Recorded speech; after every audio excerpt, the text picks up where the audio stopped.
Ladies and gentlemen, I'll call to order the November meeting of the Oxford Planning Commission. Commissioners, you have the agenda before you. Are there any changes or additions to the agenda? I'll make a motion that we move public hearing case number 3162 to the top of the agenda. It's currently last on the agenda. So the top of the public hearings, so you go right before number 14 on the agenda?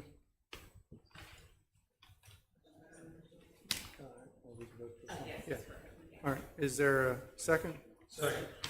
There's a second. All in favor? Aye. All right. Yes, ma'am. We'll make a special effort. Can you hear me? All right. Commissioners, you have the minutes from the October meeting. Are there any changes or additions to, well, let's approve the agenda. Is there a motion to approve the agenda as amended? Is there a second? Second. All in favor? Aye. All right. Any changes or additions to the minutes from the October 14th meeting? If not, is there a motion to approve the minutes? I'll move to approve the minutes as written. Motion to approve, is there a second? Second. All in favor? Aye. Any opposed? All right. See, Ben, do we have a staff report? Yes, sir. None for tonight. All right. Commissioners, you have the consent agenda. We did receive a note commenting on a couple of those cases. Is there any desire for additional discussion, or is there a motion to approve the consent agenda? Motion to approve. There's a motion to approve. Is there a second? Second. All in favor? Aye. Any opposed? All right.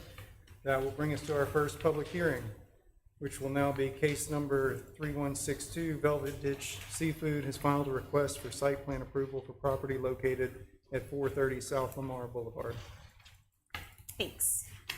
So the applicant seeks approval for a site plan that includes several changes to the existing building and site at 430 South Lamar Boulevard, which is formerly the site of Abner's Chicken. It's zoned Historic Urban Center District and is also located in the Courthouse Square Historic District. Just to take us through a little bit of history with this property, a case related to this property was approved by the Planning Commission at their meeting on September 9th, 2024. That project received a certificate of appropriateness in July of 2024 from the Courthouse Square Commission. The Courthouse Square case was appealed to the Mayor and Board of Aldermen, and that approval was upheld at the July 16th, 2024 meeting. The site plan was also appealed to the Mayor and Board of Aldermen at the October 2nd, 2024 meeting, and that site plan approval was overturned. So the applicant returns to the commission with a new site plan which incorporates feedback from that process. A certificate of appropriateness for this new plan, which we're seeing before us today, was considered and approved with several conditions by the Courthouse Square Historic Preservation Commission on November 4th, 2024, so at their last meeting. The most significant change since the previous approval is to the overall site plan. The entire outdoor dining area is now set back 10 feet from the property line on each side, so on University Avenue and on South Lamar Boulevard. A previous condition of approval for the site plan required that the applicant would install curb and gutter along South Lamar Boulevard and University Avenue. The applicant now proposes 6-inch curb islands with 3-foot-high decorative metal bollards on the South Lamar and University Avenue city rights-of-way. The location of those bollards in the rights-of-way will require approval from the Mayor and Board of Aldermen. For use in parking, the use of the property as a restaurant and bar is acceptable according to the zoning of the property. Restaurants are required by code to comply with the City of Oxford sound ordinance that regulates amplified music, loudspeakers, and other similar sounds. On-site parking is not required for any allowed use where on-street or nearby public parking exists, so parking is not required for this project. And coverage in the Historic Urban Center District is allowable up to 100%. Regarding the building height and materials, the proposed new additions are consistent with building materials on site and are 1-story like the existing building. The current design, as I mentioned earlier, was approved by the Courthouse Square Commission, and any changes to that approved plan will be required to go before the commission to ensure that new additions meet the recommendations of the Oxford Design Guidelines. At the Courthouse Square Commission meeting last week, there was significant discussion about the proposed main bar, which you see on the site plan, and the site for the boil room. Concern was expressed by the commission about the appearance of a bar on the prominent corner of South Lamar Boulevard and University Avenue. The applicant agreed to incorporate the main bar into the forthcoming design for the boil room, which will be on the west side of the property. So plans for that building will come before the Courthouse Square Commission for review and approval. So staff recommends that this plan that you're considering tonight is approved with the condition that planning department staff will approve a revised site plan incorporating that change. So where you see the main bar would be just tables and chairs related to the business, and the main bar would be incorporated into that boil room that you're seeing the footprint for on the left side of your plan, on the west side. The proposal indicates, this is another item from Courthouse Square, but the proposal indicates condensing units with decorative metal shrouds that are mounted to the facades facing South Lamar Boulevard. This was also of concern to the Courthouse Square Commission, and they added an approval that the condensing units either be relocated to the north facade or to the rooftop of the building. If the applicant relocates them to the roof of the building, the applicant will have to screen them with a parapet on all sides according to the Land Development Code. And the Courthouse Square Commission did delegate approval of that screening to planning department staff. The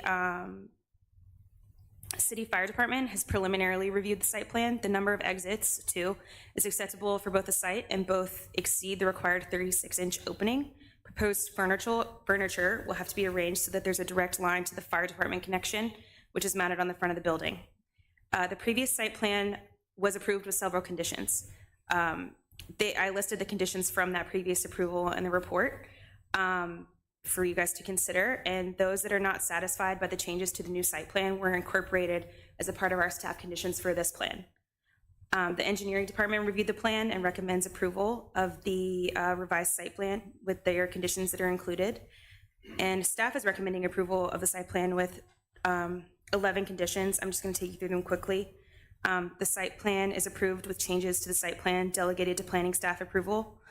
The restaurant will comply with the city sound ordinance. The necessary revocable license to locate bollards in the city's rights of way must be obtained from the mayor and board of aldermen. If the applicant relocates the proposed condensing units to the rooftop, they should be appropriately screened as required by the Land Development Code. The site shall provide adequate provision for storage of all waste, including liquid, solid, and gas or odors, so as not to become a nuisance. Tables and chairs will not be removable for the purpose to increase capacity. The applicant will seek to resolve the boundary issue with the adjacent property owner that was brought up at the last Planning Commission hearing. A minimum of 18 inches is required between the face of the new curb and decorative bollards shown along South Lamar and University Avenue. An ADA compliant sidewalk will be required between the new curb islands and perimeter fencing, which will include a crosswalk at the intersection. Should the site ever be amended to provide a covering over the existing parking lot, stormwater management will be required. All other site plan comments provided by engineering during the site plan review must be addressed before work commences. So I'm happy to answer any questions you all have about the staff report. Thank you. One question about the conditions. In the previous approval, there was a condition on the signage. Is that reflected in the present set of conditions? So the applicant has an approved sign by the Okay. Courthouse Square Commission. So he still has the temporary banner up, but it's been approved and will be installed shortly. All right, thank you. Are there other questions?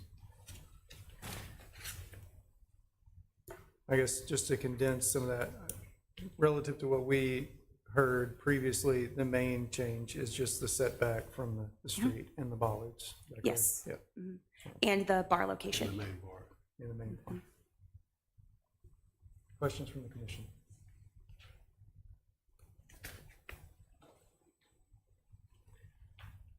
I guess this is just a technical question. It says that in the new site plan, everything's set back 10 feet from the property line.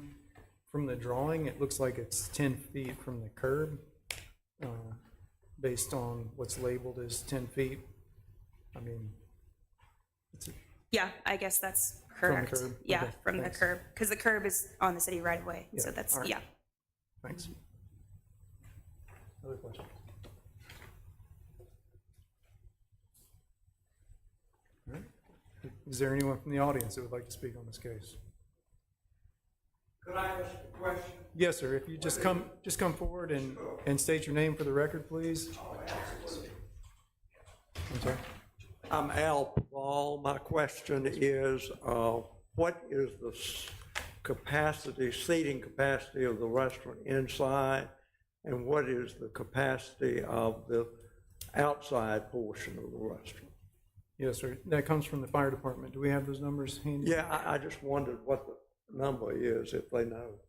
Yeah, the applicant can provide you the interior, but as for the exterior, it's not determined until the point at which a CO is issued. We've had preliminary discussions with the fire department. It's approximately 300 on the exterior.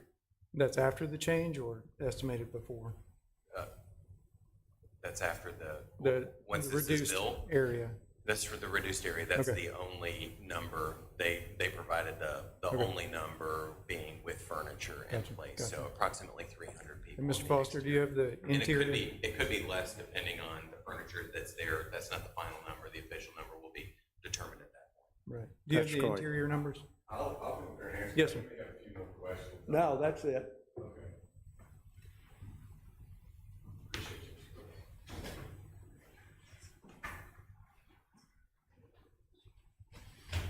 Hey guys, so appreciate everybody being here.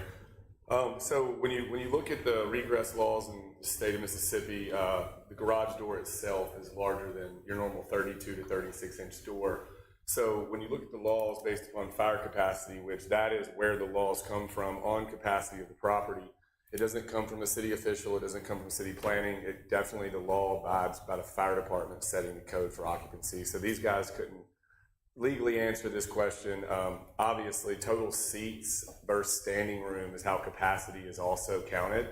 But with the garage door being our main entrance into our building, that also keeps them from telling us a capacity inside right now, because with that door opening to the public, our parking lot, that parking lot is actually where we pay 75% of our rent that is unused right now.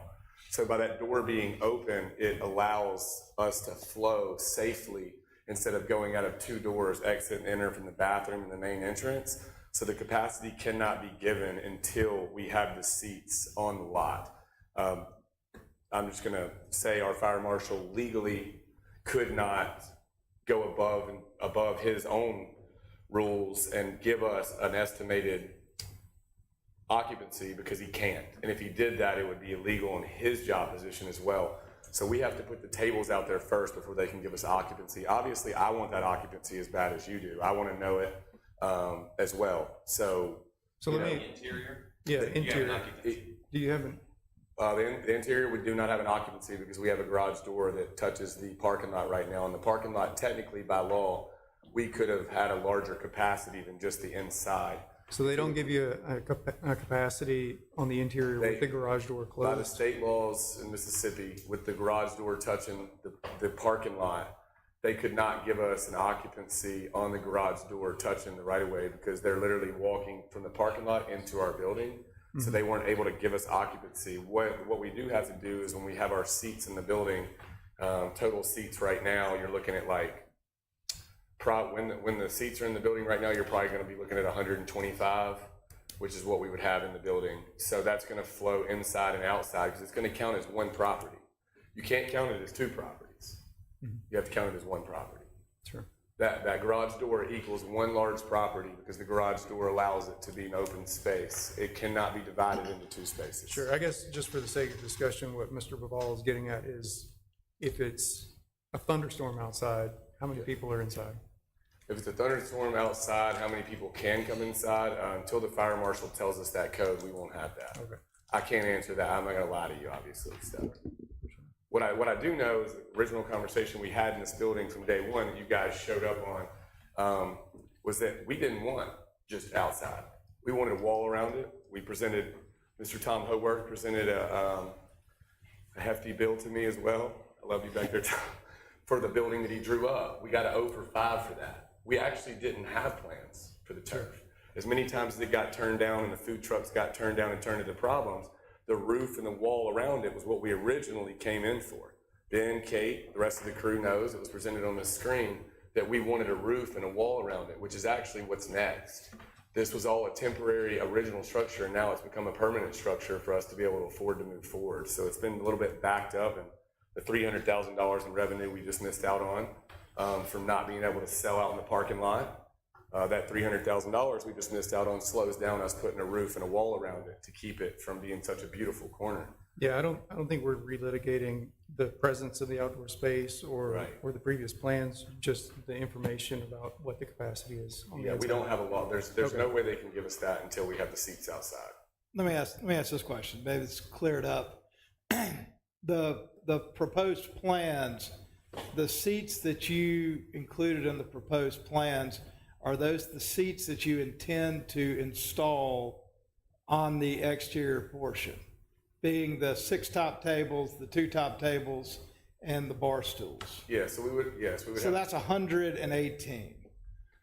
That's 118. I just counted up the seats. So that's 118, and then you won't be able to move those per what we had approved, right? no, but the seats in the building don't just count for that. The standing room as well, just like when you're at Funky's or library and they have tables inside, that standing room is part of capacity. So now that we're scooting our bar to the far left, and now they're making us move those tables all the way over, that's gonna open up even more space for standing room. So our original plan, which had the bar in the middle, those tables and chairs were where they are. So the fire code is based upon standing room and seating. It's not just based on total seats. When they do fire code, it's also a safety measure within distance of arms, not just chairs and tables. And that's for everybody on the square and They everybody in the have state of Mississippi. Kurt, the fire department uses a methodology to be able to calculate based on square footage of an area. And they'll use a number that's when there's with furniture, and they'll use a separate number when there is no furniture. And, regardless of how many seats are indicated as it pertains to a table and chairs, that doesn't really have a bearing on their calculation from an occupancy level. And I'll touch on that. From my legal standpoint on reading this on the consultant side of things is that with the tables and chairs, what he is saying is do not remove the tables and chairs for an extra 200 people. That's what he's saying. And that's in part of the 11 stipulations is that the tables and chairs that may only allow 6 people in that one spot, if the table was not there, it would equal to 12 people. So that's what he's saying. So if you look at those tables and chairs cannot be removed from the location to make it a 700 person. So whatever the fire marshal gives me based upon capacity, those tables and chairs cannot be removed physically from our property to increase the capacity. That was the intent of the previous approval. And I think what Ben is saying is that regardless of what our condition was, the fire marshal's still going to give you the capacity without tables. Yes, he's in control of it, yes, sir. All right, Yeah. I'm trying to clear it up. additional questions? Something I would like to address, if you guys would allow me for a sec. Something we did for a safety measure here too is I think that when we go back on our alderman's concern, which was addressed, and we did the best we could to create the safest corner of the 4 corners. If you look closely, our corner is definitely now the safest corner of the 4. We, in this model, have now enforced our main entrance and main exit to exit back up University instead of back up South Lamar instead of University. Because the University traffic, as you flow through that red light, seems to be, when we did our traffic study, it seems they're going faster through that red light on the right side than they are from South Lamar to the courthouse. So we went ahead and moved our main exit, because the last plan you guys looked at, it did say exit, but our mission is to make sure that we do it safely as well. And by putting up the bollards and the chain, it now enforces customers when they leave our property into a second safety measure. As of now, there's a 3.5-foot sidewalk that pedestrians walk down, and now we've increased, and by the way, the Velvet Ditch Seafood and Sports Bar has now given 800 square feet of our rental property to the city. We're actually giving that up for you guys to have a wider sidewalk, and we're actually the ones making the investment out of our pocket to put up the bollards. Everything else that's on the square has been paid for by city finances for safety. We are paying out of our pocket to invest into the city property to do what the alderman asked for us. And even though our pedestrians may not be the ones always at that corner, which we know 99% of the time it won't be, since we only equal to say 300 people out of the 60,000 that were on the square this weekend. Those 300 people that we have, when they leave, they'll be in a safer measure. But you, your aunt, your grandmother, your cousins, your neighbors, your enemies, whoever it is, even if they don't come on the Velvet Ditch property, are now at a safer corner because we have now enforced them to a red light. There is no chance of them jaywalking legally without jumping over the bollards and the chain and the 1-inch recommendation that we had. And on our bollards as well, we are going to work with making sure that they have reflective on them, just like the square. We're not going to change the bollard design that was approved, but something that we're going to talk about with the alderman and the mayor and whoever it is moving forward, Ben and Kate, is that we have reflective lighting on every single bollard for no trip hazard. Thank you, sir. Are there any other follow-up questions from the commission? Anyone else from the audience? Yes, ma'am, please. I'll be brief because I believe y'all have touched on some of the points that I'm here for, but my name's Lauren Ward. I'm an attorney that was retained by the neighborhood, the South Lamar historic neighborhood that's adjacent to this development. Mr. Povall is one of those residents, so he brought up, I think, our main point. As you all understand, you've approved a similar site plan before. There have been changes made, but that site plan was overturned by the Board of Aldermen, and I was there for it. Their main concern was capacity and the amount of people allowed at this establishment that are going to dump out onto that corner. We appreciate the changes that have been made on the site plan. However, they haven't resolved these issues with the sheer amount of people that are there, both inside and outside. That's a main concern. A couple of the other concerns for these residents are noise. I know they're required to follow the sound ordinance. This establishment moves the nucleus of nightlife on the Oxford Square a lot closer to this neighborhood district than it's ever been before. So there's some concerns that there's no stipulations or conditions about outdoor music, live music, and things like that. So we would urge this commission to consider those factors as well as capacity at this point in time. And then the final one, and we brought this before the Board of Aldermen as well, is the fact that this neighborhood is small, narrow streets. The establishment is not located near a lot of the larger parking lots, our parking garage here on the square. So it's easy to assume that a lot of the patrons will eventually park on these narrow streets, potentially clogging them up for our first responders. This is a neighborhood of families, older folks, college students. So there's a variety of emergencies they could be responding to. And the worry is that those roads will be inaccessible by the increased traffic of parking on them. Beyond that, I mean, those are the reminders. We just wanted to let the Planning Commission know that parking, pedestrian safety at that intersection, noise, those are all things for you to consider at this level. And that's what these residents urge you to think about as far as this site plan. Thank you. Anyone else? Yes, sir.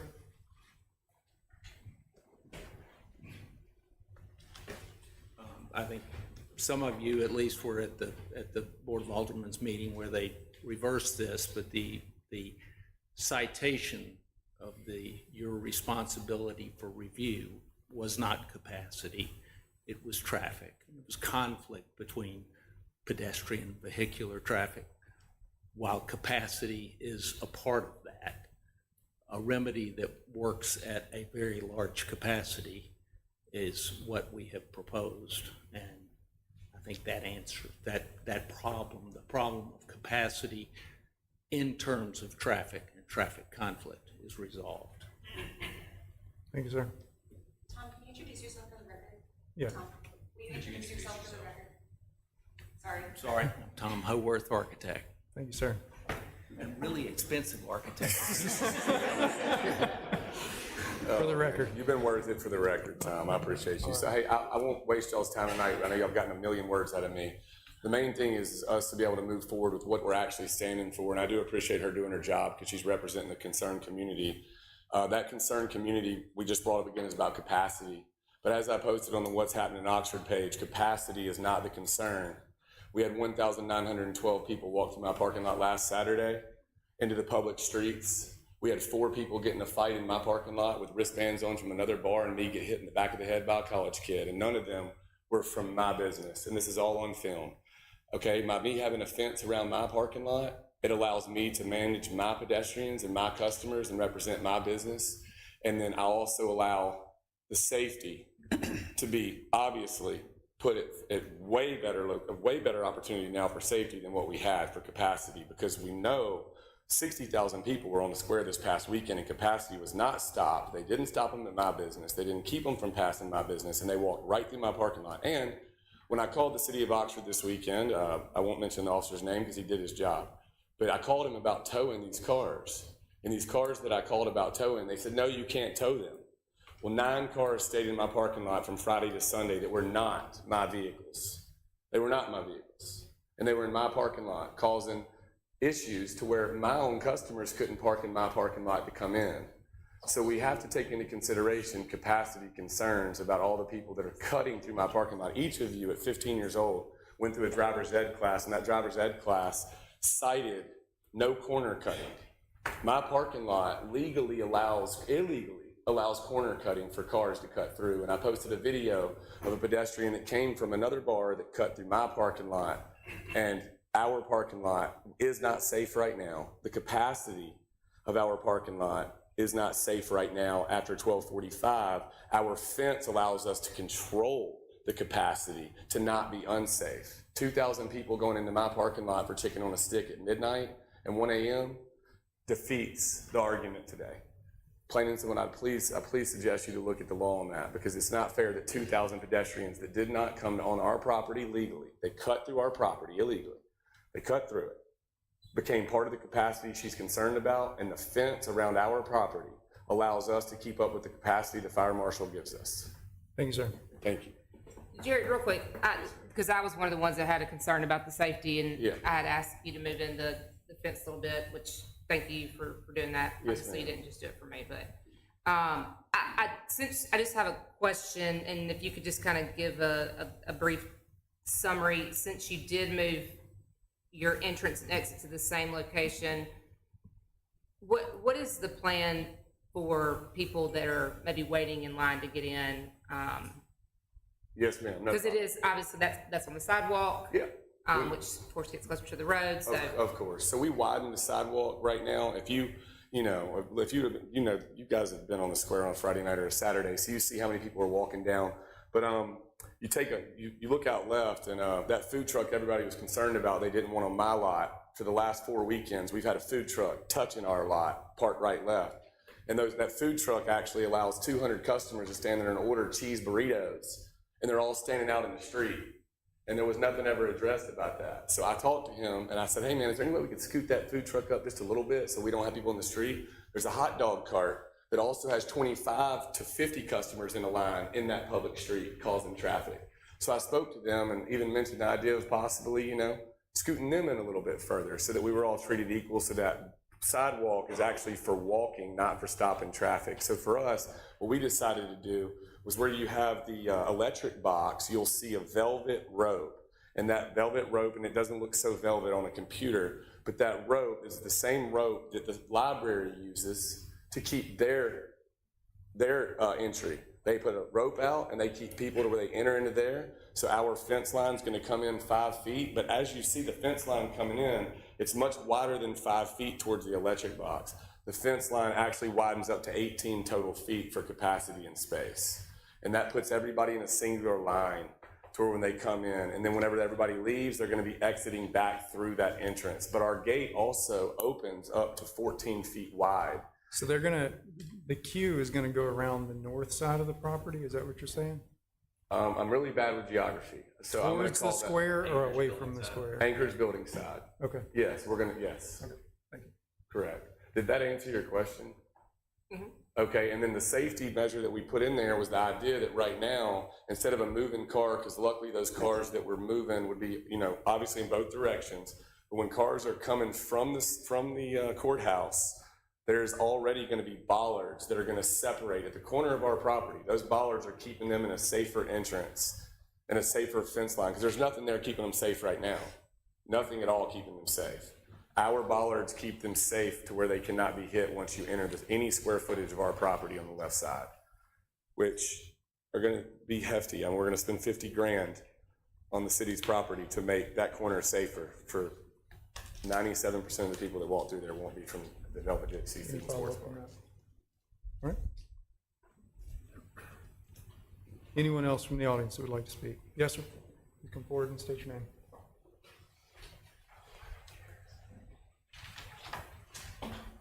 Al Paval again. I just want to make one point. Tom is absolutely right about the city board of aldermen. It was traffic that led them to reverse your decision. That situation, although he has admirably moved the point of egress around to South Lamar, the South Lamar side, it does not address the underlying problem of traffic and congestion. And at 1 o'clock in the morning, I don't know whether it's 300, 400, 275, or 315 people, many of them inebriated, are going to empty, are going to empty out into that intersection, and that's going to exacerbate the problem that's already there. And that was the basis of the Board of Aldermen's decision, reversing the decision of the Planning Commission. And I ask you on behalf of my neighbors and myself to consider that in your decision. Thank you. Thank you, sir. I appreciate that. Commissioners, any final thoughts or questions?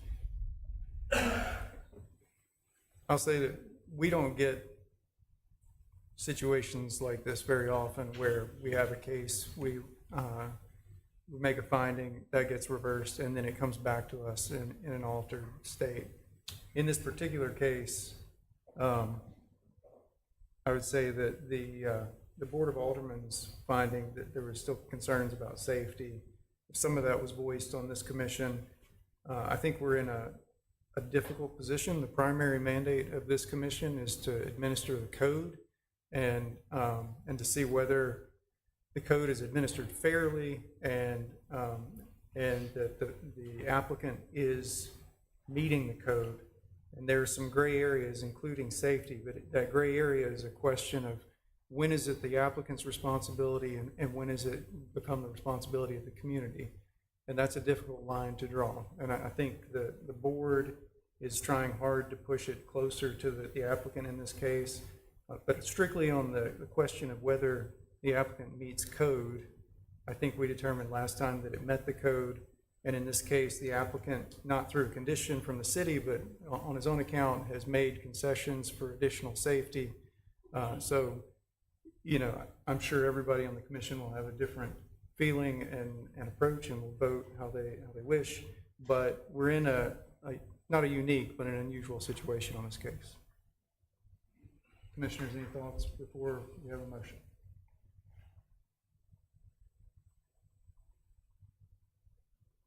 All right. If not, is there a motion on the site plan for case number 3162? I'll move that we grant the site plan review with 11 staff conditions. All right, there's a motion to approve the site plan with the 11 conditions. Is there a second? Second. Second. All in favor? Aye. Any opposed? All right, site plan is approved. That brings us to our second public hearing. That'll be for case number 3155.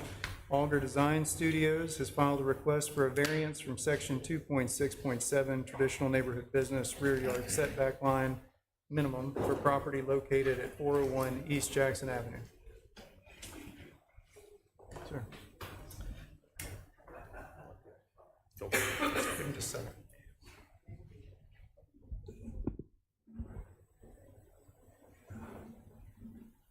Okay, so the subject property is about in a quarter an acre between Courtyard Marriott and Sammy's Deli. This is from May of this year. That's a site plan for a mixed-use building, 3 floors, small commercial space on the bottom with parking, and 2 floors of residential above. During the construction process of this building, the applicant staked the proposed building footprint and found that the southeast corner would be in conflict with a 12.25 foot utility easement, as well as an electrical transformer and fiber optic cable box. The applicant is requesting to move the entire building footprint 15 feet towards the rear, which is the north property line. The rear setback in TNB is 25 feet, and this request would push the building to within 13 feet, which is a 12-foot variance. Applicant raises that to the rear is a portion of the Marriott property. It's a little weird 42-foot flag. And beyond that is Oxford School District property, and neither one of those would be adversely affected by this. Additionally, they raised that the knowledge of the utility easement was not known until essentially the construction process started. Moving the building back would also reduce interruptions to traffic on Jackson while the stormwater detention is being constructed, as this will allow them to reroute the discharge pipe from the city road back onto private property and hopefully not be in conflict with a high-pressure gas main. I listed out the conditions for variances in your staff report, but in this particular case, the existence of this previously unknown utility easement limits the buildable area of the lot by about 12.5 feet in the front. And due to how this easement was filed, it did not show up on title search and was not discovered until after permitting. Staff agrees that the property to the rear would not be adversely affected because of the unique nature of that little flag portion of the Marriott property. That property would, in all practicality, really only could be developed into like maybe a single row parking or maybe a small, accessory structure, something like that. Neither one of those placements would be impacted by the building being closer to the property line. The proposed structure will still have more than 10 feet separation from the building line, so fire access shouldn't be a problem and can be maintained around the perimeter. And the structure will still be within the required front build to and side setbacks. And for those above reasons, staff is supportive of the variance request. And should the commission find that sufficient hardship exists in this case, staff recommends the condition that approval is for the plan as submitted. And the applicant is here. We'll have any questions. Thank you, Robert. Any questions for staff? How was the easement filed that didn't allow them to find it? Good question. I'm more curious than. Yeah, if the applicant can come forward. Thank you. Good afternoon, Walt Davis on behalf of Corey Auger. Here's the best I can understand how I decipher what happened. In 2015, Oxford Lodging LLC granted an easement to the city of Oxford for the front portion outside of the right-of-way in front of what is now the Marriott, as well as the current property that's before you now. The problem is Oxford Lodging LLC did not own my client's property at the time. It owned the Marriott. The owner of my client's property at the time was Jackson 401 LLC. So it was not in the chain of title to be found. It's very proactive of them. Other questions? I was just curious, I Yeah. mean, that was kind of bothersome. Somebody that does Yeah, title searches. and in fact, as it stands, there is no city easement for the existence of all the utilities that are there. My client has offered to grant that easement as a condition of the approval from the planning commission, so that issue will be resolved and not come up in the future. No questions? Anyone from the audience who would like to speak? All right. If not, is there a motion on the variance for case number 3155 for the setback line minimum? I would move to approve, subject to the one staff condition. All right, motion to approve with the one condition. Is there a second? Second. Second, all in favor? Aye. Any opposed? All right, variance is granted. Taking us to public hearing for case number 3157, Rand Management has filed a request for a special exception as provided in section 3.8.11.2.b, service station districts allowed for property located at University Avenue and Mississippi Highway 6. Okay. So the subject property is located on Highway 6 near the University Avenue and FD Buddy East roundabout. The applicant proposes construction of a service station with 5 pumps and a convenience store and 3 more bays of retail space. So they're requesting a special exception for the use as a service station in the TMB district. Standards for service stations are found in section 3.8.10.5 of the Land Development Code. They were listed in your staff report. I'm going to take you through, the proposal meets several of those standards, and then there are a couple that inform the staff conditions that you'll see at the end of the report. So I'm going to take you through those that are a little less clear. So pump areas on corner lots in the TMB and RCN districts must be located to the side or rear of the retail facility, not in a front yard. This is difficult for the site because the pumps are located at what is the rear of the building, but due to the site, they have two fronts, so a front facing University Avenue and a front facing Highway 6. So it's difficult to find a spot to locate the pumps. Primary buildings in the TMB must meet standard front build-to lines. So the building does meet the front build-to line on the University Avenue side, but a special exception is needed for the front build-to line on the Highway 6 side.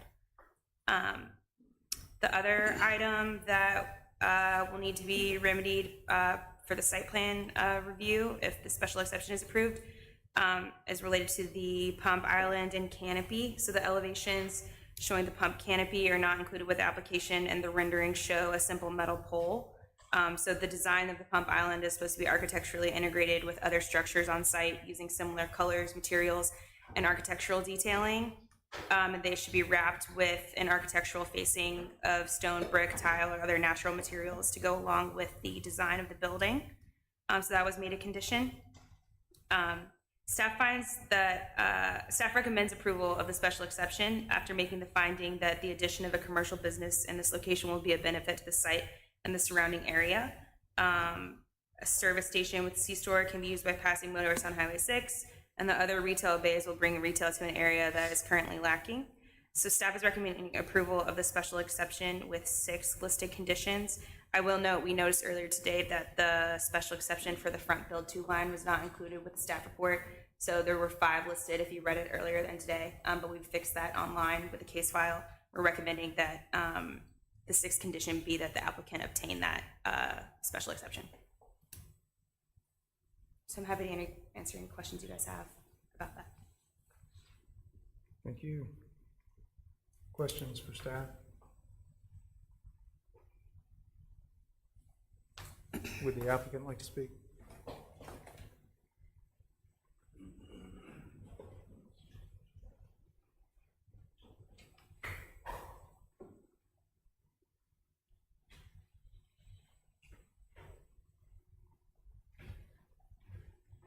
Good evening, I'm Byron Houston with Houston Engineering, and I'm representing Rand Management in this project.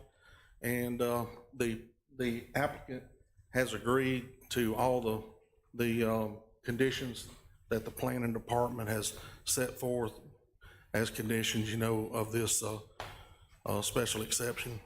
And if you have any questions for me, I'll be glad to answer them. Thank you, sir. Any questions for the applicant? All right. Is there anyone from the audience that'd like to speak? If not, is there a motion on case number 3157 for the special exception districts allowed for service station? I'll make a motion that we approve with the 6 staff conditions. There's a motion to approve, subject to the 5 conditions listed and the 6th that was amended. Is there a second? Second? Hang on a second. Yeah.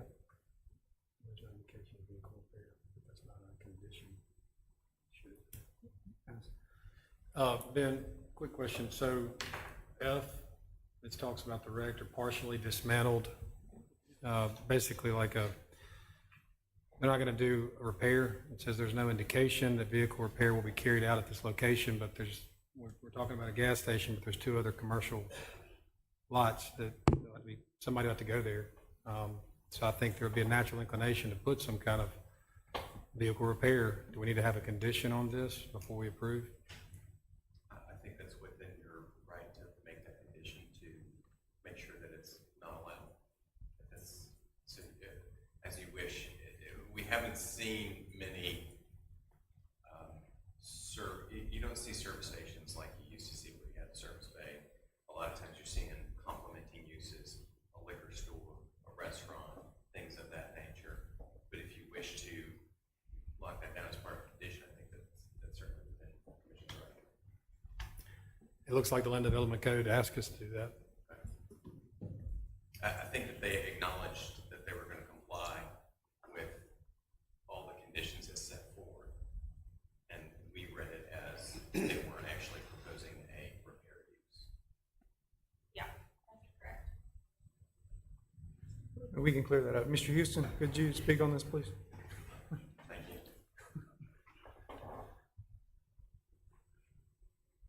Did you understand the concern? Okay. I should have addressed that a while ago. Our client does not plan on having any kind of automobile repair on site. It's mainly convenience type store that sells fuel and other, quick items, in the store, and some retail spots for the rentals, and possibly some office space upstairs or something like that. That's about it. Yeah, and there's a condition that it's for the plan as submitted, which doesn't include a space for repair. Yep, okay. Yeah, whatever you wanna, if you wanna add it or whatever, we're fine with. Okay, thank you, sir. Thank you. All right, do you want to propose an amendment? I mean, if it's for the plan as submitted, I just want to make sure it's clear for the record that this was brought up and that they said that they're do that and that is part of the site plan, and I'm good with it. I think we're okay. Okay, we've got a motion and a second. Any further discussion? Commissioner Murphy was the second on that. Is that right? Here. All right, all in favor? Aye. Any opposed? It is granted. That brings us to case number 3158. MB Commercial Construction LLC has filed a request for a special exception as provided in section 3.10.3.2 storage facilities districts permitted for property located at 1669 Bainbridge Street. Okay. So the applicant seeks a special exception to allow for a climatized self-storage facility in the suburban corridor zoning district. This proposal includes a 3-story climate-controlled storage facility with a footprint of 35,719 square feet with a gross square footage of 104,784 square feet. The nearby uses in Colonnade Crossing include a pharmacy, a paint store, auto repair, a planned multifamily development, and a grocery. The special exception requirements for this use in this zoning district require 4 parking spaces near the leasing office and 6 are proposed. And the proposal meets the requirement that a storage facility cannot be located on the site of more than 3 acres. The proposed building features a brick veneer base and accent, metal accent paneling, and aluminum storefront and awning. While signage is indicated on the building, the final sign approvals will require review and approval and the relevant permits. The design is appropriate to the site and also provides architectural detailing on the east and south elevations, which will front public streets. The applicant notes that the location of the site is important given the multifamily development under construction in Colonnade Crossing and states that it's appropriate given the variety of uses in Colonnade Crossing. After making the finding that the location of the self-storage is appropriate and will not adversely affect the public interest, staff is recommending approval of the special exception with 5 conditions. All right, thank you. And the applicant's here. Would the applicant like to speak? No? Oh, John, I didn't recognize you without the mustache. Yeah. Any questions from the commission?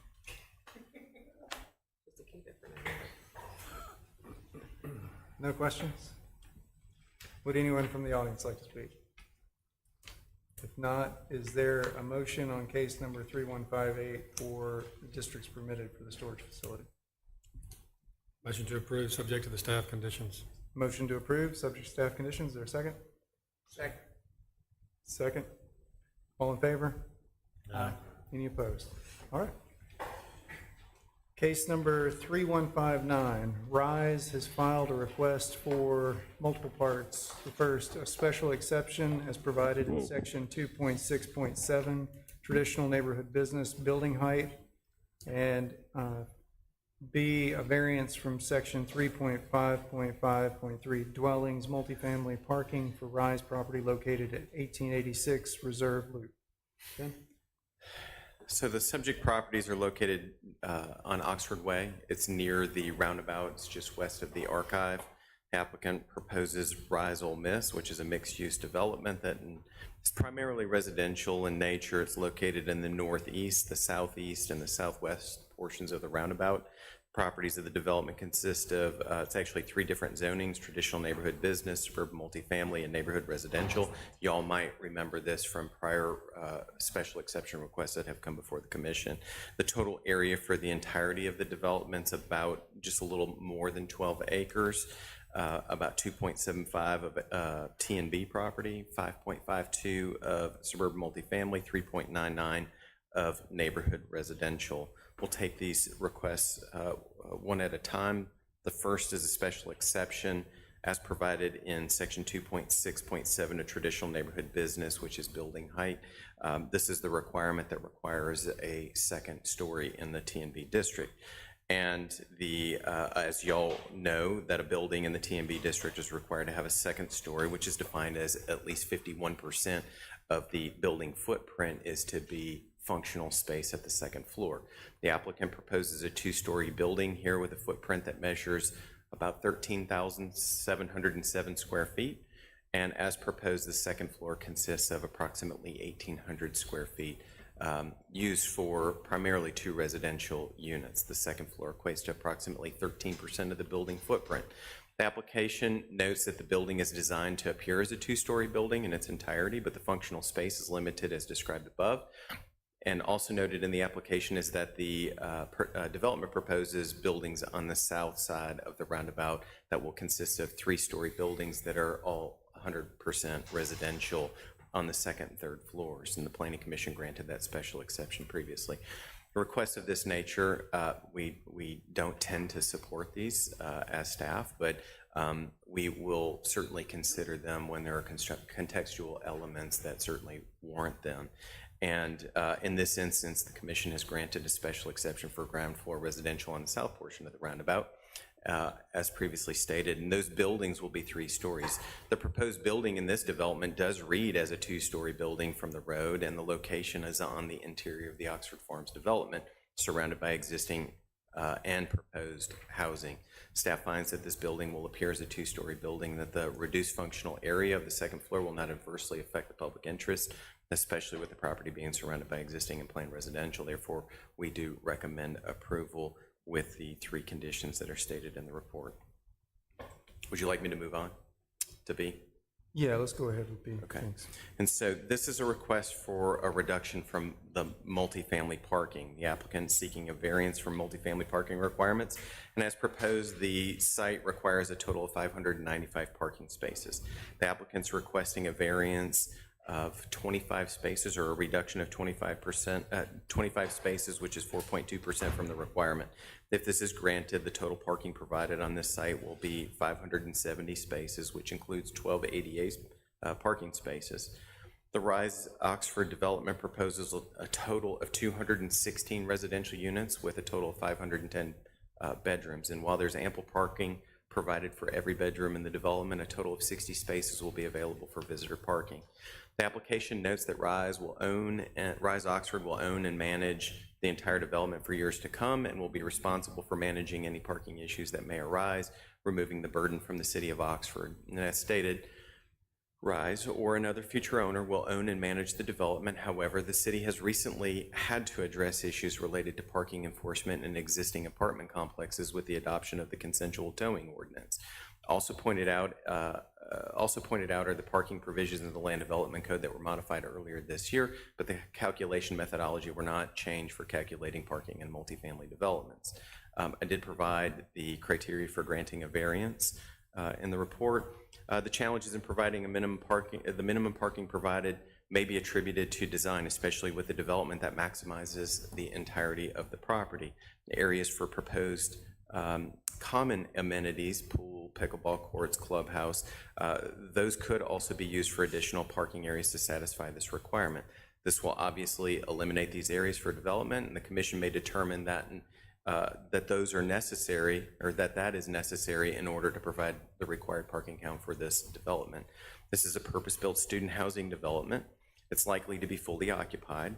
It is more likely that staff could support a parking reduction if this was a conventional multifamily development, because there's generally an overlap where you may have a 2 or 3 bedroom unit with a mom and a dad and in 1 bedroom and 2 children, and you may only have 2 cars there. That tends to work, and that's what we see in a lot of instances. But in a purpose-built student housing development, nearly every bedroom is occupied by people that have their own car.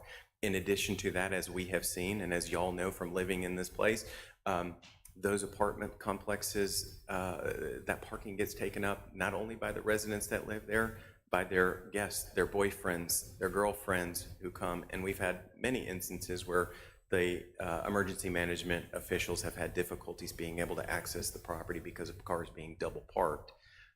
So, you know, it's a challenging thing to find that balance. I think our code has done a really good job, and since we've adopted Vision 2037 of providing adequate parking for the people on site and providing guest parking, we still have issues with parking. So staff does not find that there's an evidence of a hardship in this particular instance, and we recommend denial of the requested variance.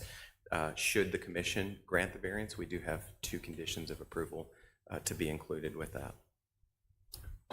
Thank you, Ben. Yep. Are there questions for staff before we hear from the applicant? All right, is the applicant present?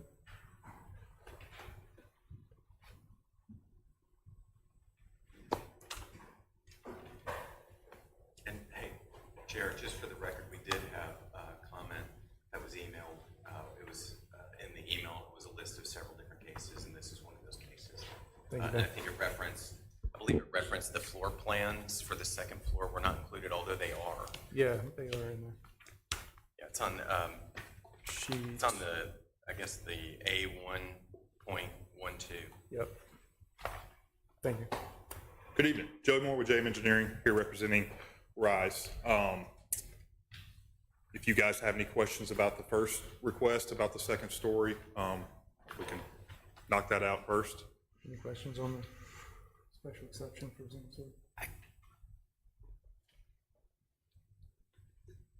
Mine are kind of both of them. Sure. I mean, the issue is you can't build exactly what you want to build, the number of units you want to build, and provide the spaces that the city wants you to have. Fair? That's correct. Okay. But then you also have this space for this big building where you're only asking to do 1 story, where you're only asking to use 13% of a second story where you're supposed to have 2 stories. Why not just put more units on top of this building on the corner? And then use the space where you're gonna put another unit, you know, or series of units for parking. Kirk, that's a good question. You know, they like to provide, you know, these are a national builder. They, I've looked at them, yeah, I know. So they have a standard that they like to abide by, and one of those standards in the clubhouse is the, you know, perspective of very tall ceilings and, you know, that kind of atmosphere, and eliminating that from the clubhouse and the entry and the leasing area and all that stuff kind of hurts that look of what they're trying to achieve, that, you know, what their business stands on and their product. So Kirk, am I to understand your question is, in the clubhouse have a full second floor of multifamily, or even a third floor of multifamily? Have 2 and stories. then take a building away from the site and use that area for parking? That was what popped into my head of the resolution of looking at it. If I just want to make sure I understood what you were saying. And that was, yeah. Sure. This is Sarah Nichols. She works for Rise. Good evening. Hey, Sarah Nichols with Rise Real Estate. So it has to do a lot with the code, and there's a clause in the code where we can occupy that second floor without having to add an elevator in specifically. So the more units we add up there, and it ties back to the zoning. I think that's in a specific zoning criteria. We also had issues with that T&B. You know, we were in here before because there was a certain number of units allowed in that T&B zoning, and we have that different zoning around that section. So, you know, adding any more units to that building would void what we come in here and ask for before. But we were very careful to make sure that the building had the appearance of 2 stories. So we felt like we were achieving the intent of visually of what was being requested of us.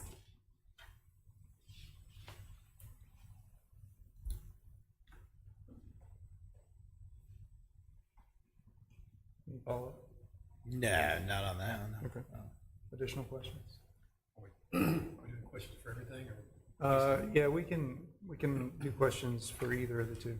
Go ahead, if you want to move to parking. I mean, I just, I just agree with the assessment about parking, and we weren't even down to the recommendation yet, but, 216 spaces,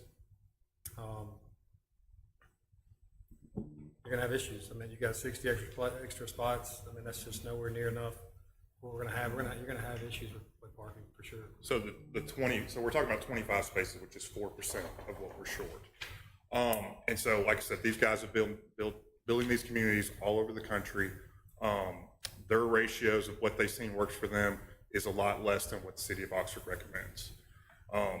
One thing that we were discussing today was the security issue of they don't want a lot of people that don't live here parking here. And adding those spaces causes that to happen because we don't have, it's not a gated community. So, what's going to stop the student that doesn't want to pay for a parking pass that lives down Old Taylor Road to come up here and drive and get on the bus to go to campus and park here? And so all we can tell you is that they have done this a lot of times. And they try to hit a number about 10% of guest parking. That's what works. They haven't seen any issues with it. And what the city is asking for is over 14% in guest parking. And so it's 25 spaces out of 595 is what it should be, and we're asking for 570. And, the thing that's going to go away is the amenities. It's going to be the pickleball courts. And so they would much rather provide a nicer development for the tenants than just have a sea of parking out there that they have found is not needed. And like I said, it is private property.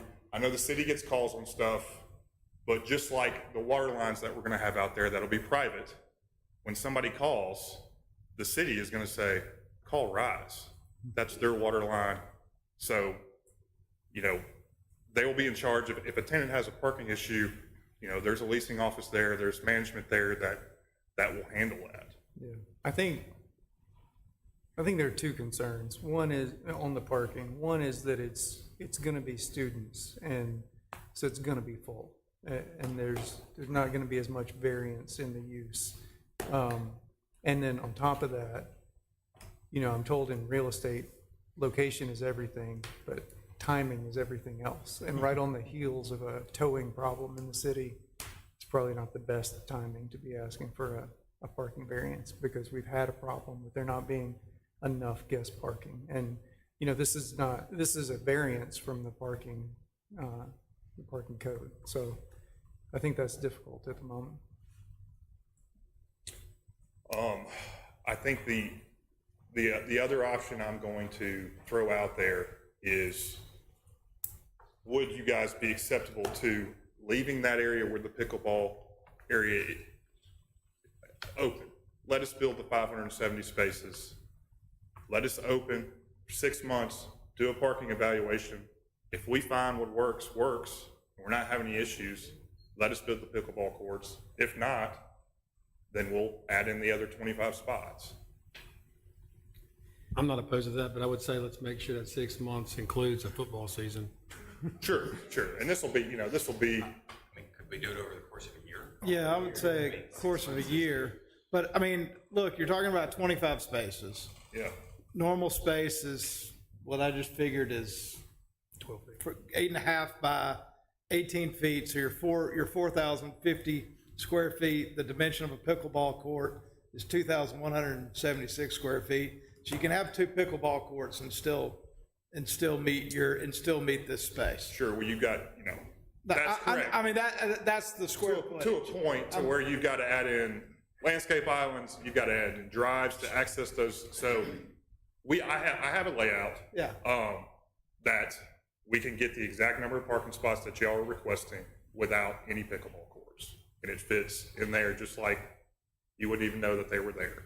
They obviously want the pickleball courts. They think that's a draw for them. They think it's a benefit to the community. It's a rising popular thing here. And they honestly think that, in their experience, that would have better use than 25 parking spots. And I don't have a problem with that, but I've also looked to see where Rise is developed around the country, and I also think that one unique problem about Oxford is its lack of proximity to any kind of, airport, really. And so everybody that comes here has a car. Sure. And everybody seems to take their own car everywhere they go. Whereas, in Michigan and in Florida and some of these other places, they're more condensed and, less cars. But I don't have a problem with a 1 year time frame. So, Yeah, I mean, I would say this, the pickleball courts, I mean, maybe it keeps people from traveling across town to play pickleball. So, I think the 1 year is a good idea. I'm not trying to stir the pot, or does it bring people to the development to play pickleball? Maybe so. Maybe so. Sure. I don't know. Yep, goes Yeah. both ways. Yeah. Other thoughts? Staff have any guidance or opinion on the 1 year trial period with parking? I think our recommendation stands. Okay. How do we track what's successful and what's not? I think that's on you. I mean, yeah, it's a good question. it would spill over into like code enforcement. I mean, how many times were they called? How many tickets were issued? How many cars were towed? I mean, yeah, it would be quite a task to track. Kurt, do you have any ideas? I don't have any. I don't know that there's any realistic way to quantify that other than the number of cars towed from that particular place, but who's going to take the time and aggregate that data? I mean, I guess at the end of the 1 year, we could come back and, does the city keep a record of the cars that are towed, where they're towed from? Because if we had that, we could figure out if there's a set number towed over that 1 year. Do we have a master student? No. I don't know. Does the city keep track of that, where they tow the cars from? Yeah.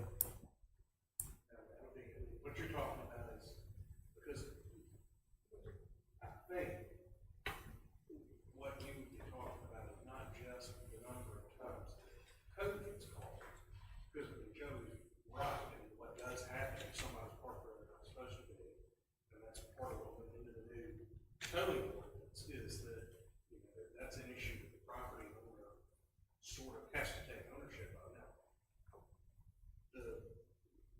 the purpose of the new towing ordinance was not solely to make life of code enforcement easier, it's just alleviating the problem, because we kept getting complaints about cars getting towed all the time, right? So, you may have a limited source of data to see this code being called out there, because there have been problems, but if the data is, the question you're trying to answer is, how many complaints have there been?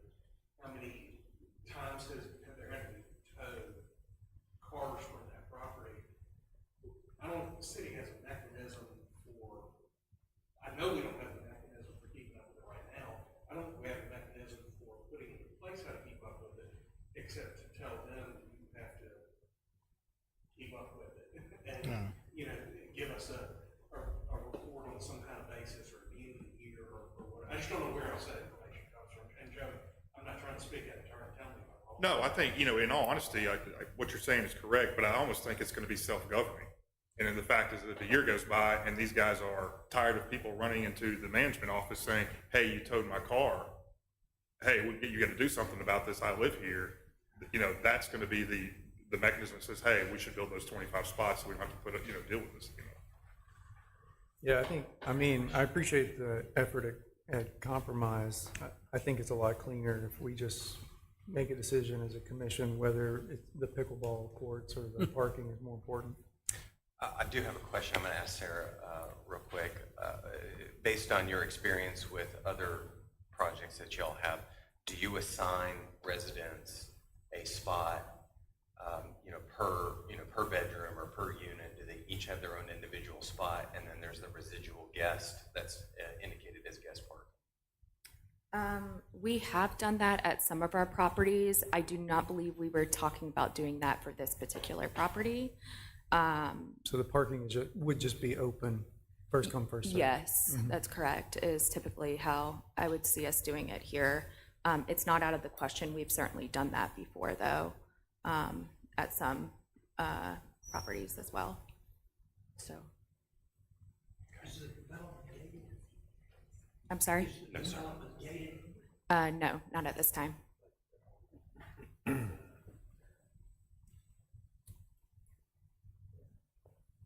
Would it help anything if it was assigned parking? I was gonna ask, I mean, why is it not gated? I know like the, Gated communities are kind of. No, we're not going there. We're not. It's another you control who control. parks there pretty We pretty easily. typically, when we look at gating our communities, and, you know, we do this with both student housing, multifamily, there's many factors that we look at. Safety is one of them, of the area. And we found Oxford, from a security standpoint of where we're building, we did not feel like it met that specific criteria of it needing to be gated. I agree with you. Yeah, I was about to say, I'm not getting into that. It's a fight you don't want to get into. Okay. I And mean, what we've seen with the assigned spaces, and the reason we always get this question is that when you assign them, somebody is gonna park in there in somebody else's spot, and then the towing goes through the roof. Yeah. yeah, or you sit with spaces open because somebody's not using a space. Or that too. Yeah. Final thoughts, questions? All right, we'll do them one at a time. So first, we'll do the special exception for building height, second story requirements. Is there a motion?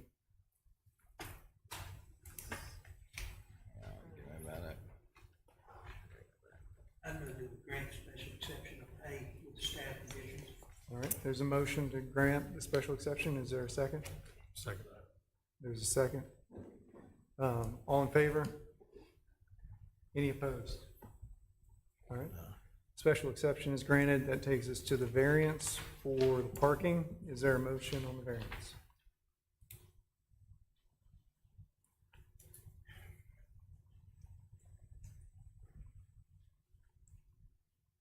I would make a motion that we deny the variance as provided. All right, there's a motion to deny the variance. Is there a second? There's a second. All in favor of denial? All right. Thank you. Thanks, sir. That brings us to case number 3160. Rise has filed a request for preliminary and final plat. Are we still ready for the plat, given? Given that, can we go forward with 1360? Okay.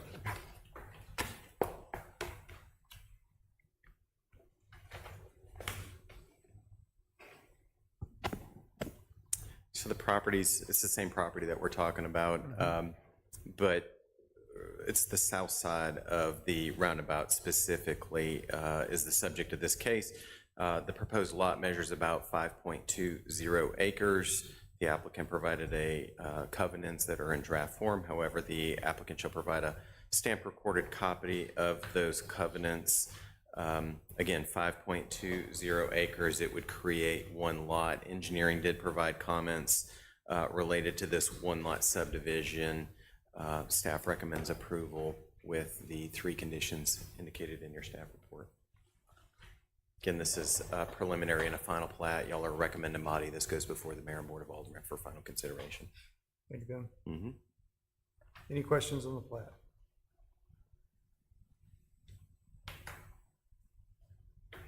Anyone from the audience that'd like to speak on the plat? All right, if not.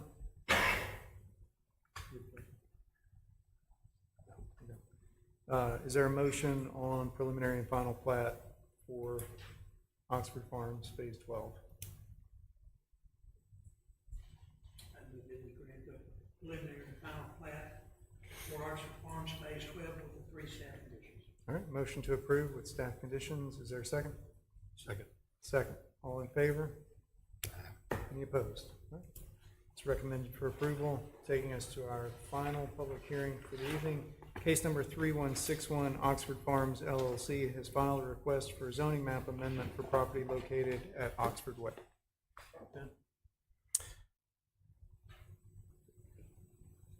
Thank you. The property is located on the south side of Oxford Way in the Oxford Farms development. It measures about 52.7 acres. It's currently zoned suburban residential. The property immediately to the south, this property is immediately to the south of the archive. The property to the west of the site being considered for Rise Oxford that we just discussed, while the property to the east is undeveloped. Currently, the property contains one existing structure, but it's mostly undeveloped. The applicant's requesting a zoning map amendment to change the zoning for all 52.7 acres from suburban residential to suburban multifamily. In your staff report, you do have the criteria for rezonings, but as experience tells you, we're looking at changing the character of the neighborhood and a public need, and that it is a mistake or it's not a mistake, that it is or it is not a mistake. So in the application, the applicant provided the following justifications for the change in the character of the neighborhood and the public need: that there's a shift in neighborhood character. Over time, neighborhoods evolve, and it is crucial for zoning regulations to reflect these changes. And in the case of the property in question, the character of the surrounding area has shifted substantially. City of Oxford has recently expanded its city limits significantly in area around this area. Although the property was already within the city limits, the expansion has created a more integrated and comprehensive urban landscape. The growth necessitates an update to the zoning to ensure cohesive development and proper utilization of the newly incorporated areas. And secondly, that the completion of Oxford Way construction, another significant factor in contributing to the change in the character of the neighborhood, is the completion of Oxford Way and the development adjacent to the roadway. Oxford Way provides crucial east-west connection between South Lamar Avenue and Old Taylor Road. The roadway significantly improves accessibility and traffic flow in the area, making the Oxford Farms property more viable and attractive for multifamily residential development. Rezoning the property to a higher residential density will align with the enhanced connectivity and support the increased residential demand anticipated from this new infrastructure. The applicant also believes that there are other circumstances to justify the proposed zoning map amendment, including the University of Mississippi growth, which has experienced substantial growth in recent years, increasing its student enrollment, faculty, and staff numbers. This expansion has led to a heightened demand for housing options that are already conveniently located near the campus. The Oxford Farms property is ideally situated to meet this demand, providing a strategic location for multifamily residential development. The increased enrollment and housing demand, and as enrollment at the University of Mississippi continues to rise, the need for nearby housing options has become more pressing. The existing housing market is struggling to keep pace, with the influx of students leading to higher rental prices and limited availability. Rezoning the Oxford Farms property to suburban multifamily will help address the shortfall by increasing the supply of housing units, thereby easing the pressure on the housing market. The proximity to campus. The Oxford Farms property's proximity to the University of Mississippi makes it an ideal location for suburban multifamily housing, and the short commute to campus will be highly attractive to students, faculty, and staff, providing convenient and accessible living options. The proximity supports the university community by reducing travel times and improving the overall quality of life for students. And lastly, the economic and social benefits. The influx of university students and staff will bring economic benefits to the area, including increased local spending and job creation. The development of the suburban multifamily housing will cater to this demographic, providing affordable and accessible living options. Additionally, the diverse population will contribute to the social fabric of the community, enhancing its vibrancy and inclusivity. And this is not a mistake. I think that that's something that staff wanted to address. And the applicant points out that there have been changes in the character of the neighborhood attributed to Oxford's most recent annexation, also the completion of the Oxford Way, which has created the needed connection between Old Taylor Road and South Lamar. This area continues to develop with housing and mixed-use commercial center, which has been approved near this site. The city plans for a connection from Oxford Way to Belt Boulevard near the hospital. This location confronts the archive, a student housing development, and is near an area of Oxford with multi-housing development that includes Faulkner Flats, the Mark, the Domain, the Azul, and Taylor Bend. As the community has seen over the years, There's considerable demand and need for housing in Oxford as the university enrollment has continued to grow considerably since COVID. A multifamily facility at this location is in close proximity to the campus. It could provide much-needed housing for the Oxford community. Staff believes that there is sufficient evidence and change to support the rezoning of this property as requested. Thank you, Ben. I do want to point out that we did receive comments related to this case also, which I provided to you all. It's also included as part of the record. And Joey and Andy Calicut are here, and they can answer any specific questions that you have. Thank you, sir. Questions for staff? Ben, Sir? have there been discussions, I don't know that we're obviously not privy to, but I guess I'll just say my concern. The concern is that Oxford is not taking into account the width of the roads as we're beginning to build Oxford, literally watching it get built out, especially this area. There's nothing but 2-lane roads. It's bothersome the city doesn't take into account that they're gonna need wider roads. We're gonna need more space. And I think it would be wise to, before we build everything, to go and take into account, we're gonna need a neutral zone, a turning lane. We're gonna need 4 lanes versus saying 2 and just build away, because it's already, traffic is pretty absurd. On South Lamar, you can't hardly, you gotta build 30 minutes into to go a half a mile because there's so many people, and we're about to build even more. They're gonna have to go through Old Taylor or South Lamar, and those are all 2-lane roads. I just don't know, I'm curious if the city talked about this at all, or acknowledged this, or said, here's the plan, or anything. I know there's another route, I think, by the hospital that would help some, but do you have any idea about? Well, I think if you evaluate the roads that have been constructed, those roads have certainly taken that into consideration. A perfect example is Oxford Way, which does have neutral ground as you're talking about, and it actually had specific, I'm looking to our city engineer, John Crowley, but it had certain designated turn lanes that were assigned to it for exactly that as development takes place. And when there is a demand for a turn lane, we have the ability to install those, or the development installs those at that time. There are existing constraints with the older infrastructure. That's just a reality of where we're at. We've evaluated ways that we can expand those roads where it's possible. There are constraints in certain areas, and so when you look at newer portions of South Lamar, there are turning lanes. In fact, I think at this intersection there is a stoplight that has been installed with turn lanes, and bike lanes have been added. Now, we do certainly have our choke points. I think to your general point, though, yes, absolutely, we evaluate ways that we can incorporate additional capacity as Oxford grows anytime we're building a new road. Specifically, like an arterial road, or something that's going to carry more traffic than a local street would, like inside of a residential development.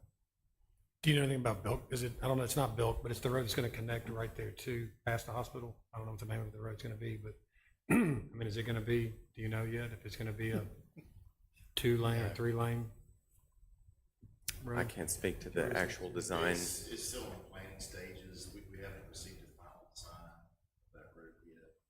Sure. Has Baptist given the easement or the property? That'd be a question, Mr. Well, there's an easement that has been given, as I understand it. There's an agreement. But I think that the question is it wide enough for the construction purposes? Andy's been negotiating with the hospital. I've been working on the plans. So the hospital basically gave the city a 50-foot wide strip of land. 2 lanes, sidewalk, no bike path. You can't build the road because we don't have any grading easements outside of that 50-foot. So that's kind of where we're stuck, and we're negotiating with the hospital. So it's not going to be any more than 2 lane, and we had this discussion with Rihanna when she was here about even trying to get bike lanes in there. And it's just not wide enough to do that on. So if the hospital comes off a little bit and gives us some more property, then I think it's an option to widen it. I think it's a good idea for sure. Because with this development, with Rise that was just here, and this piece of property, and there's a lot of people that use Oxford Way now from Old Taylor down to South Lamar. So having another cut through there was definitely going to be a big asset to this area. But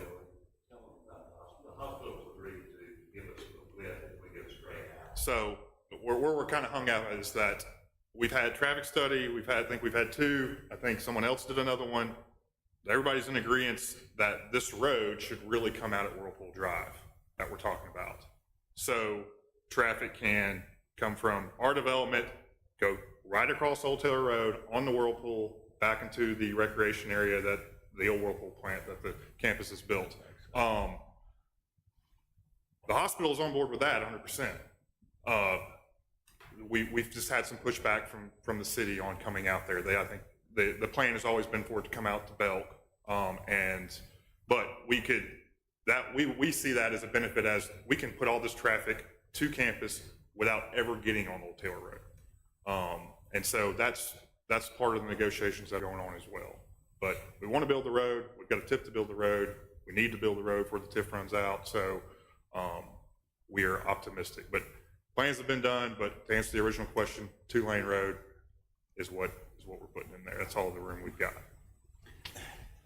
And Joey and Andy, my problem in this is the same with the last time this rezoning was brought up.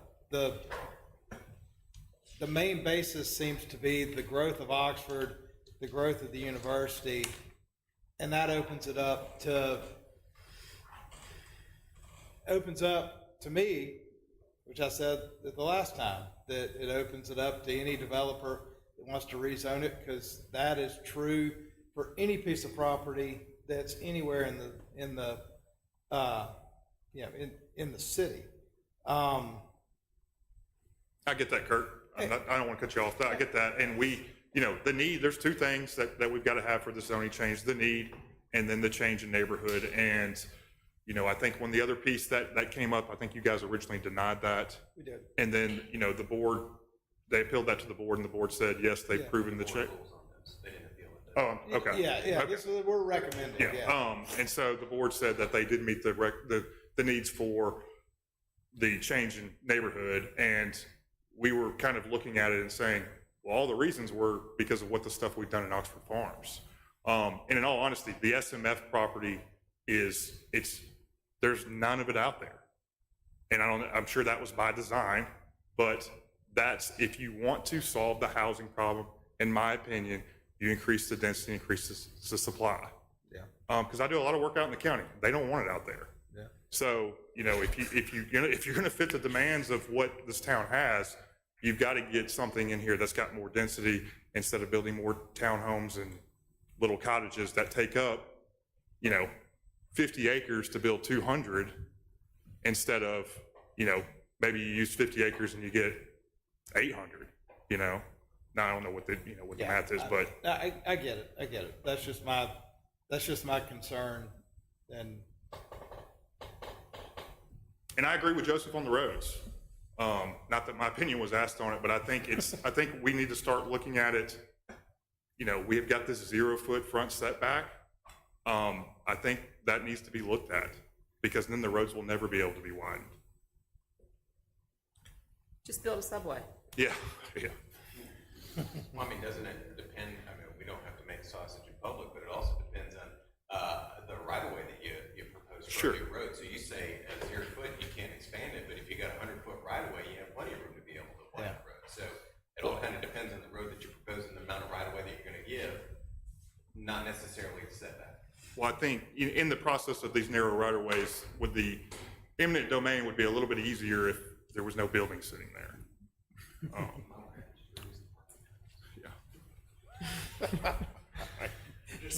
So, That's right.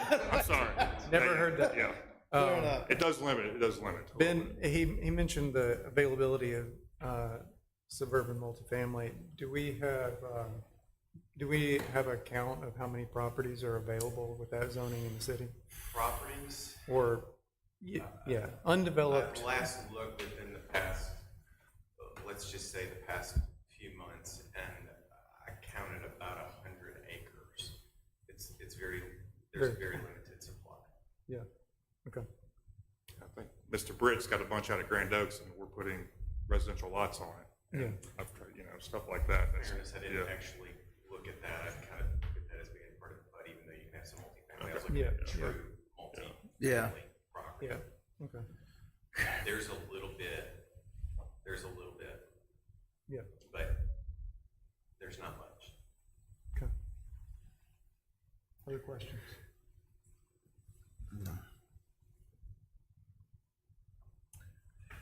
Anybody? I just, and y'all all made a big fuss about the eminent domain thing, but I was actually gonna ask that question. I mean, you don't have to do a long diatribe about it, but in short, I mean, what does it take for the city to eminent domain and get more than 50 feet for that road? What do they have to show? Do they have to show some kind of burden? Does it have to show I mean, what is the standard to get that? Sorry. Is it attainable or not, I guess is my question. In this particular area, I mean, where are we talking about? That road, the new, I don't know the name of it, but the new road they're talking about proposing, he was saying we can only do a 2-lane road because we only have 50 feet. The hospital, that's all they're gonna give. So what does the city have to do to show, to say, look, 50 is not good enough, we need 100? I mean, how does that work in the city? I mean, we always hear about eminent domain. I've personally never studied it. I don't know the standard. I'm curious what are the. Let me just say this, Joseph, and I'm not a condemnation lawyer. There is a gulf of difference between the process and the ease with which I could go in with a $200 filing fee and start the process, and the political will and the relationships and the current property owners that exist. And the constraint, when you ask that very good question, is almost always in the second camp. All right, so it is rarely a question of whether a governmental entity with the ability, the legal authority to condemn can exercise that authority. It's not legally difficult to meet that standard. It's just a question of Whether to go there. The downstream. whether we're going to go there, right? Got it. Which we haven't. I'm not saying that we are. Not, I just understood. That was my question. Okay. Looking over at my phone to see if it's going to start going on. Yeah. I mean, and that's not just with the city of Oxford. I mean, that's writ large. I mean, that's why MDOT, which absolutely has to rely on eminent domain to go through and conduct the projects that it needs to conduct to get cars from one side of the state to the other, is constantly in court condemning things, because it's easy for them to go in and say, there's this need, this is what we can do. There's not some higher standard for other condemning authorities. They just live in a much smaller bubble with other constraints, if that makes sense.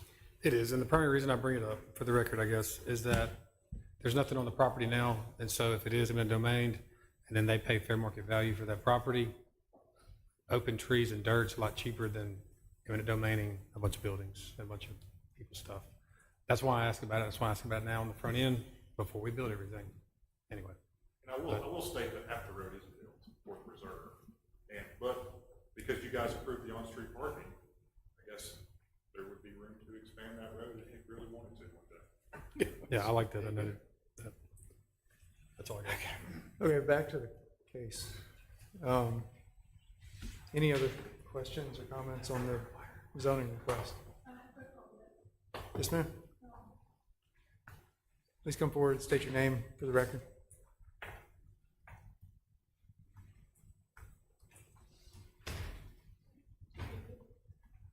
Good evening. My name is Ann Klingen, and I'm the person that that was referring to as having a comment.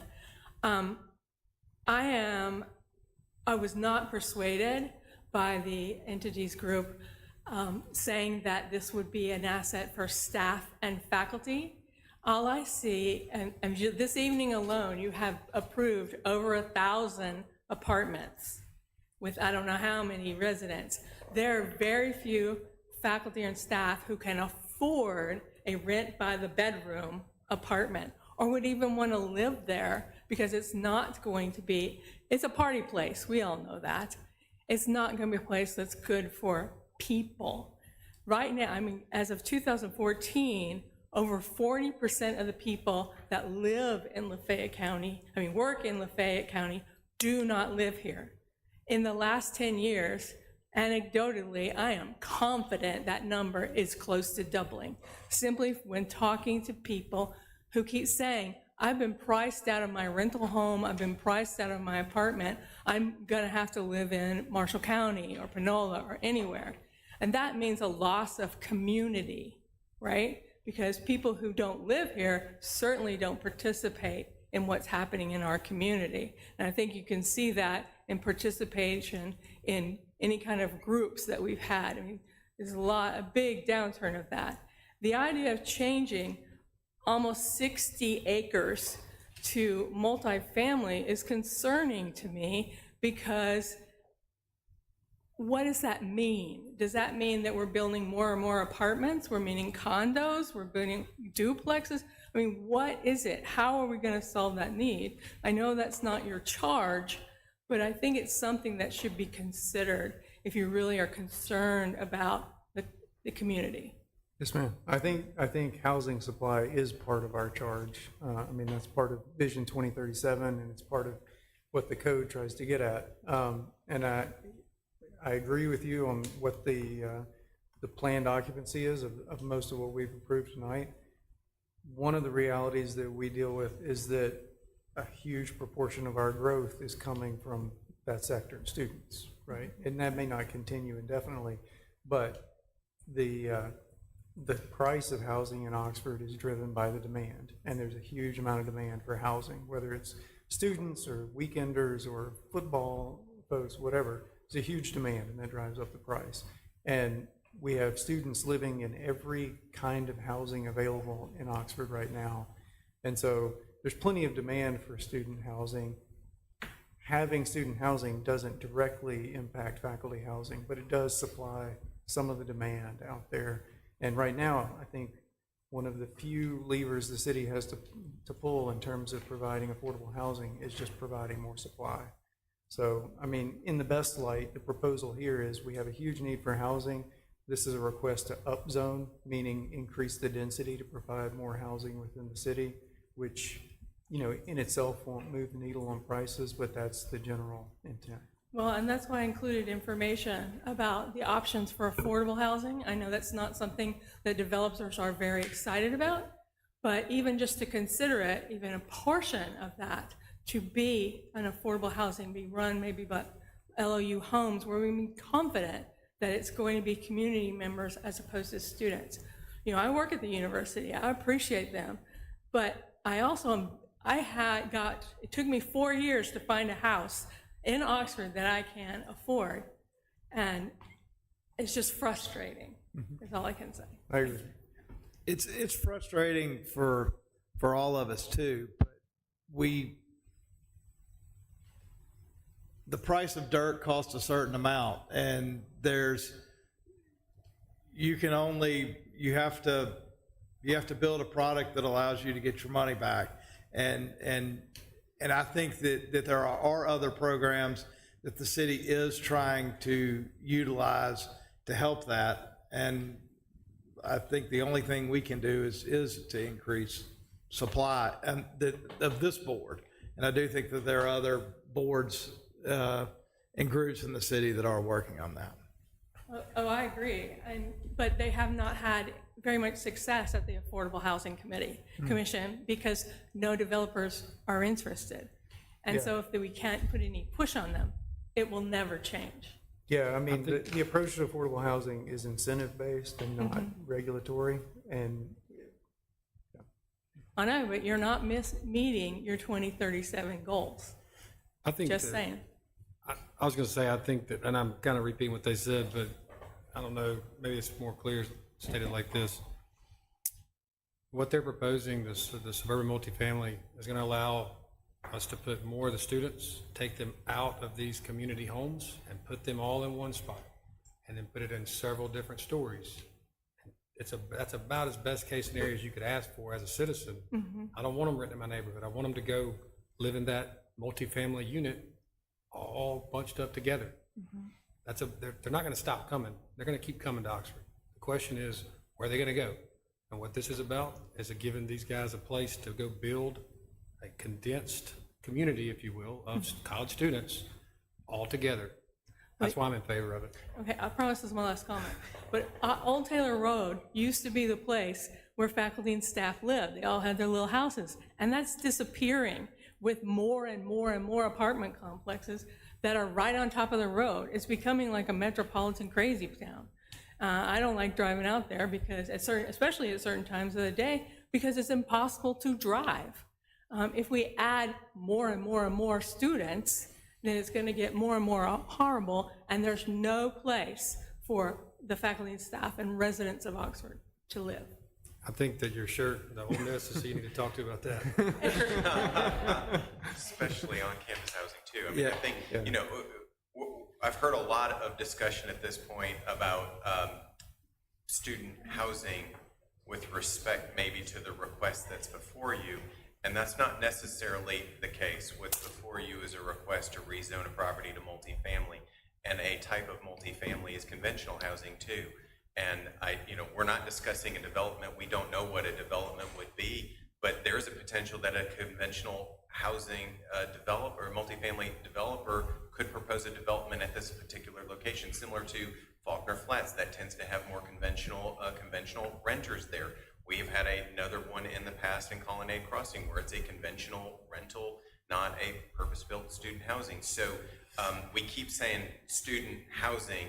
The reality is we're providing more options. This is a request for more options in terms of density, and with that comes a bevy of options that could come before you for consideration. I mean, there was a reference to the rise, and that colored the discussion for the rest, but yeah. But just to, I just want to make the multifamily. point that Sure. it's not just we think in terms because we see it a lot, but there is also a market for conventional housing, and there may be an application that comes before you if this were to be rezoned.